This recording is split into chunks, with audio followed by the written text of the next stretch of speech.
The Elusive Samurai has been turning and dropping heads with every episode. Wistoria Wand And Sword continues to impress. The summer season of anime is genuinely incredible. And Omniscient Reader's Viewpoint is, well, we'll get to it. Welcome back to another episode of This Week in Anime. We are actually on time this time around. Almost. So there are a lot of seasonals to talk about this time around. So that's what the video will mostly be about. Let's get to it. Yes! Yes! Yes! Yes! Yes! No! No! No! The Elusive Samurai. It's good. That's it. Thanks for watching. Make sure to like and subscribe. No, but really, it's really good. Of course, let's acknowledge the elephant in the room. It looks incredible. And as you could probably tell, I will cover it at some point. Now that we've managed to clear this situation out, I should be able to make a longer video about it. And that way, I'll be able to talk about everything that I need to talk about. The face cam is a blessing if I'm being honest. Be ready for a long video. The story itself is fine. The pacing is breakneck. More so than the executions in the show itself. I'm running out of decapitation jokes. That's what happens when I don't script a video from front to back. Anyway, yeah, the pacing is really fast. Stuff happens and stuff happens quick. Oh look, everybody's having fun. Look at them hanging out and whatnot. Oh, what's that? Everything is on fire and everybody's dead. That's quite the leap. Well, jokes aside, the plot is fine so far. I'm really excited to see where it goes because as of right now, I'm not really invested, if that makes sense. If done right, it can genuinely be an intriguing watch. I can imagine it going down the military route or perhaps exploring a more philosophical side of things. The possibilities are endless. I hope the show knows that. Wistoria Wand And Sword continues to impress. While yes, the visuals were weaker comparatively, which isn't fair because the first episode looked absolutely phenomenal. But yeah, the animation quality wasn't that over the top, but that is to be expected. That was well within my realm of expectations, which is exactly why I prioritized covering Wistoria over the Elusive Samurai, because I knew that the latter wouldn't undergo a dramatic quality dip. Anyway, the show is quite a lot of fun, which is not surprising given who the author is. The characters, especially the protagonist, is really likable. It's that classic underdog story. It doesn't reinvent the wheel, but it does do an incredible job. Also, back to the visuals, because I can't help myself, the action was still incredible. I believe the action was boarded by Isuta Meister and it was really ambitious, with quick cuts and melodic storyboards, which really helped sell the grandiose nature of the action. Although yes, the show does have its cringe moments. I'd be lying if I said I didn't roll my eyes when this happened. But it's still more than enjoyable and there's a lot of potential that can be explored here. Really excited to see where the show goes from this point on. The Shoshimin series is yet another highlight. Firstly, the visuals, they are so creative. The direction is so inspired. The entire show has a cinemascope aspect ratio, aka it has those black bars, and it's quite the interesting choice. Also, the density of the storyboards and the layouts are really remarkable, and the drawing quality as well as the designs are really good. The show is pleasant to look at. I think that's the best way of describing it. Also, the backgrounds look phenomenal. The story itself is great. It's in that Hyoka realm, which is to be expected. You'd never guess who wrote this story, and it's a fairly competent, light-hearted mystery. And when I say light-hearted, I mean it. The mystery in the second episode was entirely about how this guy managed to make a certain number of cups of hot chocolate using a certain number of utensils. And if that sounds boring, you'd be incorrect. It's actually really engaging. Insane what clever direction would do to you. It's simple, but it's fun, except for when it's tragic. This scene was heartbreaking, and I'm being serious. She didn't get to eat her strawberry things. That is awful. You monster. That's a war crime. You should be locked up. Anyway, the characters are likable. The protagonist isn't an Oreki, who is one of my favorite protagonists of all time. I'm not making this up. He really is. But he's decent regardless. Again, such a promising start, both from a story and a visual point of view. Really excited to see it, which is something I'll end up saying for every single show I talk about here, which is not a bad thing. Good to be an optimist. Alya sometimes hides her feelings in Russian, I believe that is the correct title, has been fun. It is a rom-com, but it's not a rehash of the same gimmick repeated over and over again, which is a real problem that plagues half the genre. It's cute, it's likable, and it's fun to watch. It does have its raunchy side. The fan service is definitely there, but it's the likable kind of fan service, if you know what I mean. It's not uncomfortable at any point. Plus, the characters act in a sensible manner and behave like normal people, which again is not something that can be said for most other rom-coms, and trust me, I watch a lot of those. Speaking of rom-coms that are surprisingly good, Too Many Losing Heroines is yet another highlight. It's right up my alley. A fun yet dramatic story, a likable cast, and a self-aware premise that plays on the existing tropes. It's like it was written for me in particular. And sticking to the trend of this season, this show has incredible visuals as well. The storyboards are incredible, the direction is fun, the designs are amazing, and the character acting is so lively and energetic. It really makes the story feel alive. Whenever you consider the importance of animation quality, you usually think of action shows, and yes, that is true. Action does need a higher production level, however, good visuals can really improve non-action shows as well, and this is a textbook example of that. Again, really good. I'm glad I didn't read the light novel because the anime seems like it will do it justice. Here are a few quick mentions. Tower of God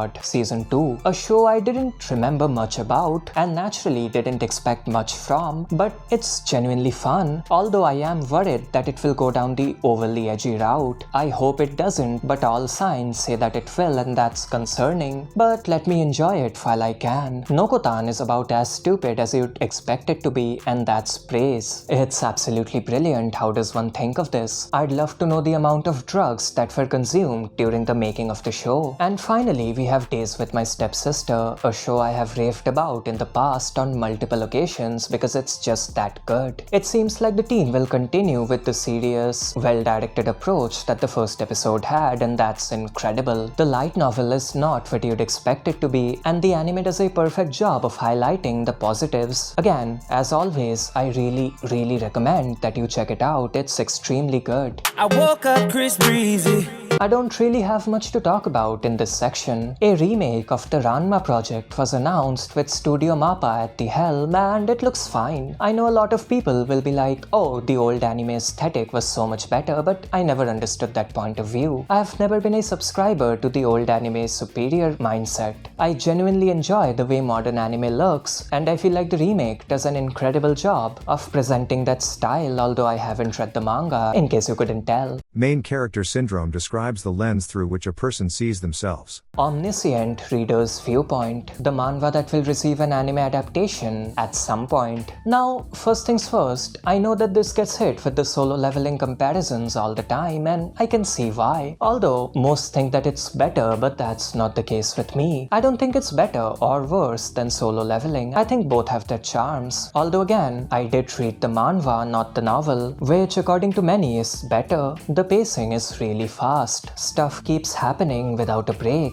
Now, yes, it does fall victim to your usual power fantasy cliches and problems. The main character is literally broken. He is quite overpowered, although not in the conventional sense. As such, he usually deals with all the problems in fairly quick fashion, which makes it a bit predictable and takes away from the tension. Even though the story itself is quite dark with a lot of death and destruction, we know that the main cast will probably be fine because they have been up until now. Although I will give it its flowers, its take on usual storytelling is clever. The idea of making the protagonist not the protagonist, it makes sense, trust me if you've read the thing, is brilliant. Although I think they could have done more with it if they wanted to. As of right now, the protagonist, not this protagonist but this one, usually just hangs around and shows up every once in a while. He's basically just an overpowered side character. But if you fall victim to your usual power fantasy cliches, you get to reap the usual power fantasy benefits. The manhwa is a lot of fun. If you are one of those people who enjoys a story with an overpowered protagonist, you will enjoy this more so than other stories of its nature. And that just about does it. In case you couldn't tell, and I don't know how you wouldn't, but we have a face cam now. It's an arbitrary setup. It's not professional, but it's better than nothing. Yes, the screen behind me is a solid color, and there's nothing interesting going on visually, and that includes me. me, but I hope it wasn't hard to look at. That's about it. Liked the video? Check out this other bit of content on screen. Like and subscribe, and until next time.